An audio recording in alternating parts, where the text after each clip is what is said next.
Es cuestión de fe. Cuestión de fe. Es cuestión de fe. Eso es cuestión de fe. Es cuestión de fe.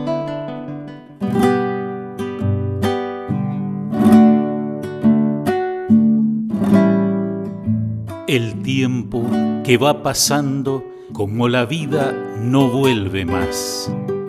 Tal vez los más jóvenes no reconozcan esos versos, pero la gente de mi generación recordará haberlos cantado, porque hacen parte de Samba de mi esperanza, pieza obligada para quienes se iban iniciando en el canto y acompañamiento con guitarra. Esa experiencia del tiempo que pasa, inevitablemente, corresponde a lo que los griegos expresaban con la palabra Cronos, que era, además, el nombre del dios que personificaba el tiempo. La compañera de Cronos era Ananké, a su vez, personificación de lo inevitable. Del griego cronos nos vienen palabras como cronología, crónica, cronista, que hacen referencia al orden de los acontecimientos en el tiempo, al relato de eventos históricos o de actualidad y a la persona que reúne y narra esos sucesos. Los griegos, sin embargo, tenían otra palabra con la que se nombraba el tiempo, pero con un sentido distinto. Esa palabra era kairos y designaba un momento especialmente oportuno y favorable, un regalo de los dioses que el hombre debía aprovechar. Para el pueblo israelita, el pueblo de la primera alianza, y para la fe cristiana, el tiempo tiene un significado distinto. No es solo una sucesión de eventos, sino que está pautado por el encuentro entre Dios que se revela y el hombre que peregrina en la historia. El tiempo bíblico es tiempo de Dios, es historia de salvación. Cuando el libro de la Primera Alianza o Antiguo Testamento fue traducido al griego, los traductores encontraron interesante la palabra kairos y su significado y la emplearon repetidamente para expresar el tiempo de salvación. En los escritos del Nuevo Testamento, kairos se volvió ya muy recurrente. Una gran parte de los libros de la Biblia son históricos. Hay inclusive un libro que se llama Crónicas, pero ninguno de esos libros es propiamente una crónica, aunque nos relaten una sucesión de eventos, porque siempre está detrás la fe de una comunidad que interpreta los acontecimientos con la luz del Espíritu Santo, descubriendo en ellos la manifestación de Dios, Señor del tiempo. Porque 1000 años delante de tus ojos son como el día de ayer que pasó y como una de las vigilias de la noche. A veces se piensa en el profeta como alguien que predice el futuro. No es exactamente así. El profeta contempla los acontecimientos pasados y presentes, así como los que anuncia para el futuro, interpretándolos a la luz de Dios. El profeta señala el kairos, el tiempo favorable, el tiempo en el que Dios ofrece al hombre de un modo especial su amor y su misericordia. Con el recuerdo siempre renovado de las distintas intervenciones de Dios en la historia de la salvación, se fue formando la expectativa de una intervención grandiosa de Dios en la historia de los hombres. El pueblo de Dios esperaba la llegada del Mesías, que se impondría sobre las fuerzas del mal e instauraría el reino de Dios. Esa era la gran expectativa en tiempos de Jesús, expresada en los últimos escritos del Antiguo Testamento y en las creencias de diferentes movimientos religiosos dentro del judaísmo que se preparaban para ese acontecimiento final. El cristianismo trae una gran novedad. Finalmente, el tiempo se ha cumplido y el gran acontecimiento es la encarnación del Hijo de Dios.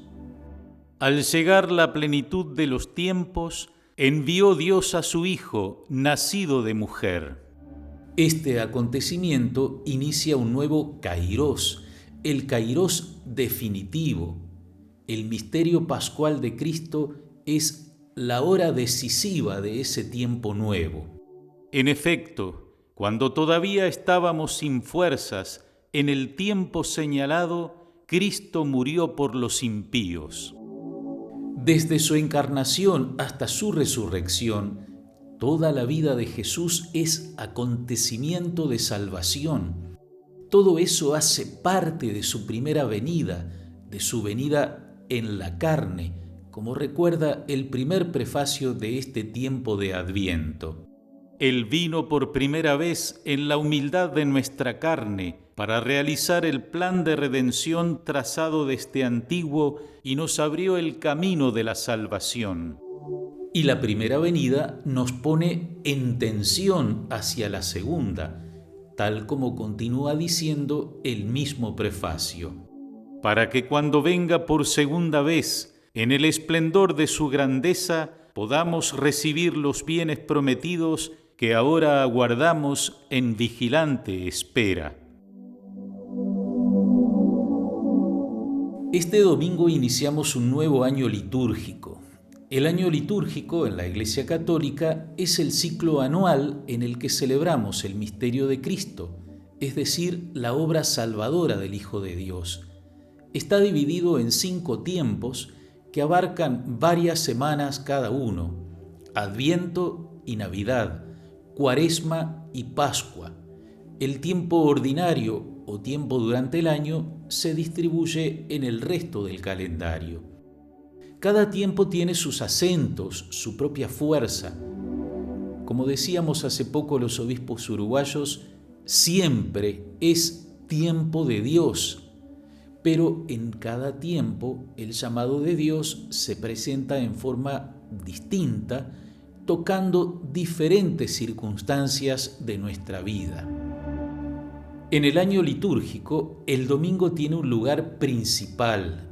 Es el día de la resurrección, el primer día de la semana, aunque se viva como el último, como lo da a entender la expresión fin de semana.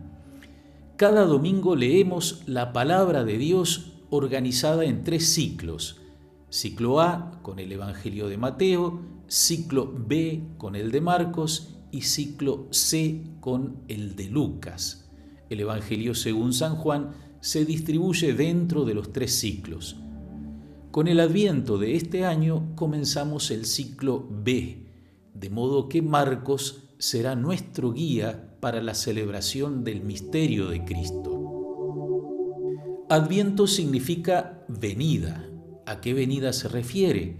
A veces, de manera un poco rápida, se define el Adviento como el tiempo de preparación a la Navidad, celebración de la primera venida de Cristo. Pero no es precisamente así.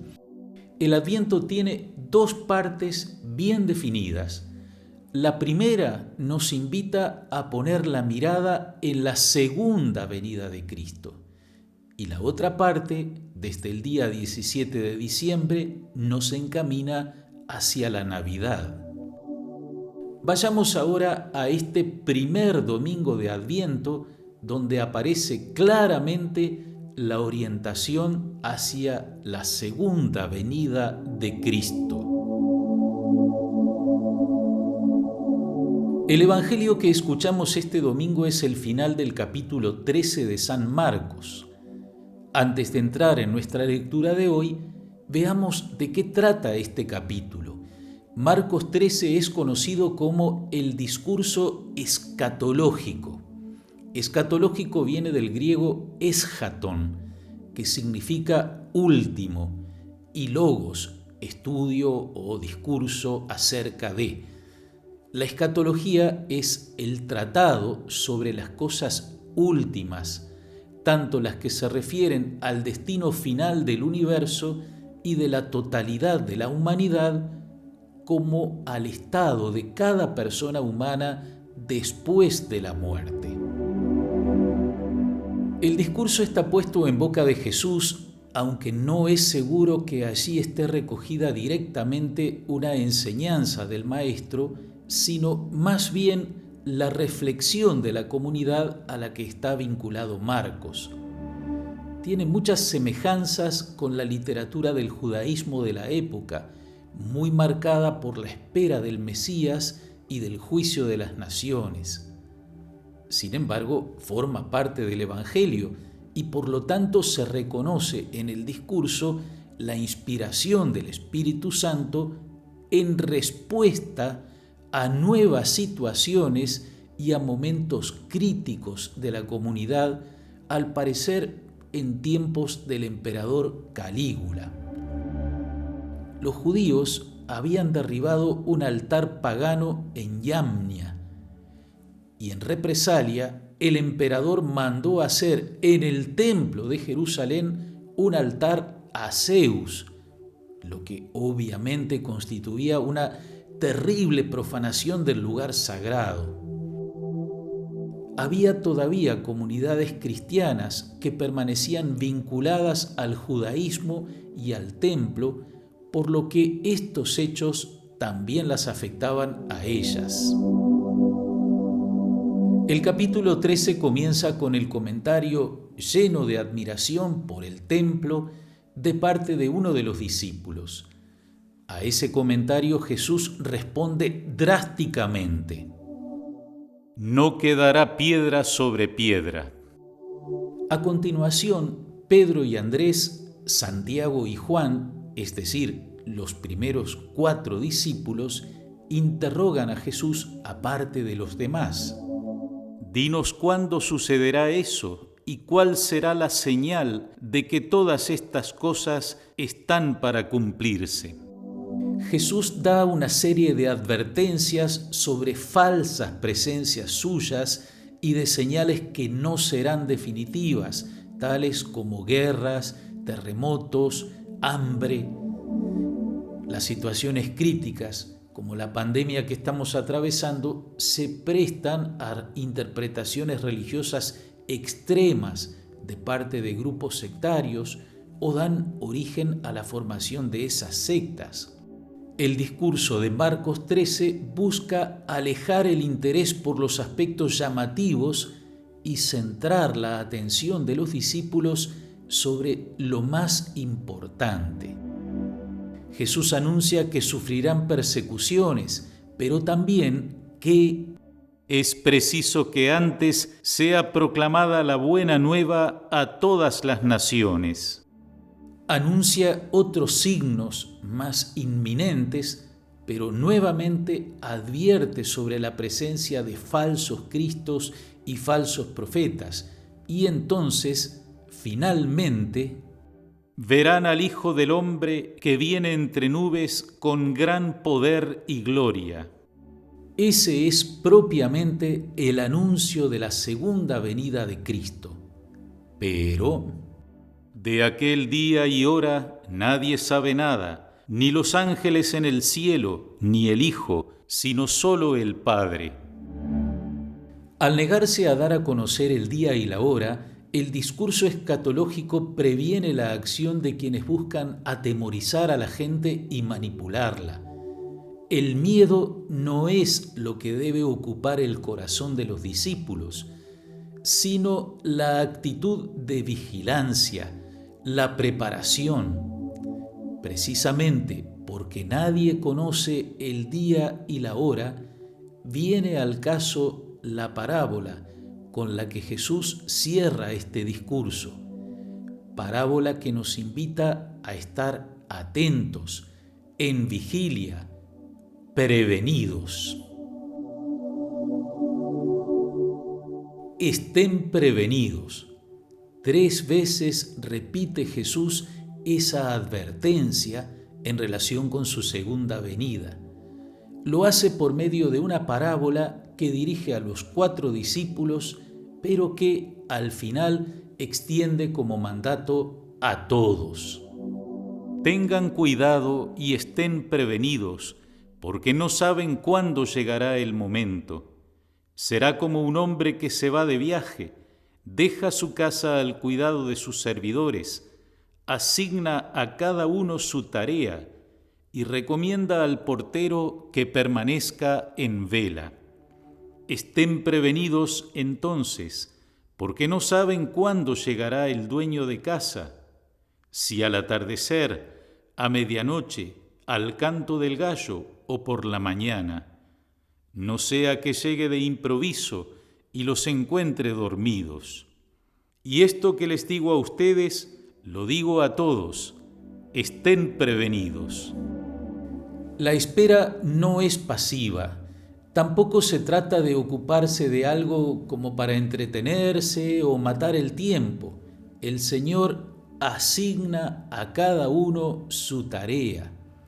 Recordemos la parábola de los talentos que comentamos hace poco. Todo lo que somos, todo lo que tenemos, lo debemos a Dios y a Él debemos rendir cuentas.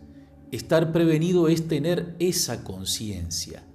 En cambio, está dormido el que vive ajeno a Dios en una falsa autosuficiencia, como si todo dependiera únicamente de él mismo. Recuerde el alma dormida, avive el seso y despierte, escribía el caballero Jorge Manrique a la muerte de su padre a fines del siglo XV. Son palabras que Manrique dirige, por supuesto, a sus lectores, pero ante todo se dirige a sí mismo, porque la muerte de su padre lo ha despertado de su inconsciencia y lo ha sacado de su vida superficial. Sus coplas pueden ser un buen manual para el Adviento. En tiempos de Jesús, la noche estaba dividida en tramos de 3 horas cada uno, tal como los menciona la parábola: el atardecer, la medianoche, el canto del gallo y el inicio de la mañana. Así se establecían los turnos de guardia. Hacer una guardia supone despertarse y disponerse a quedar en vela hasta que llegue el relevo.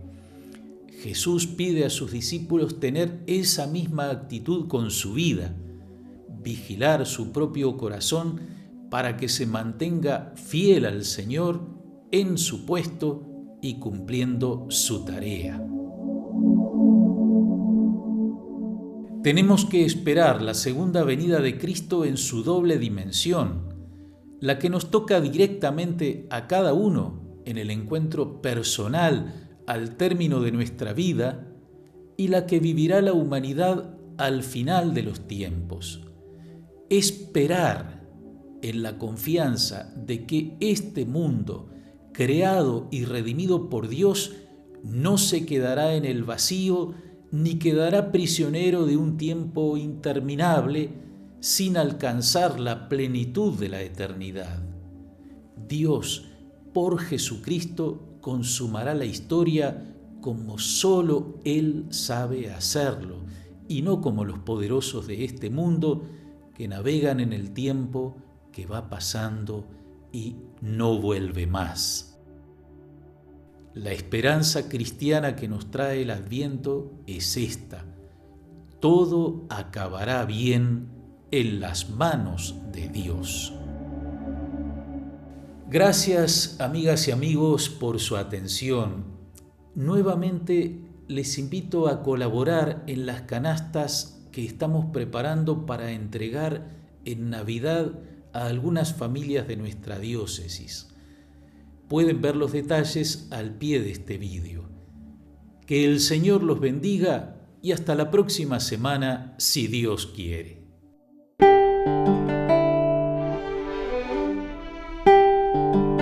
Es cuestión de fe.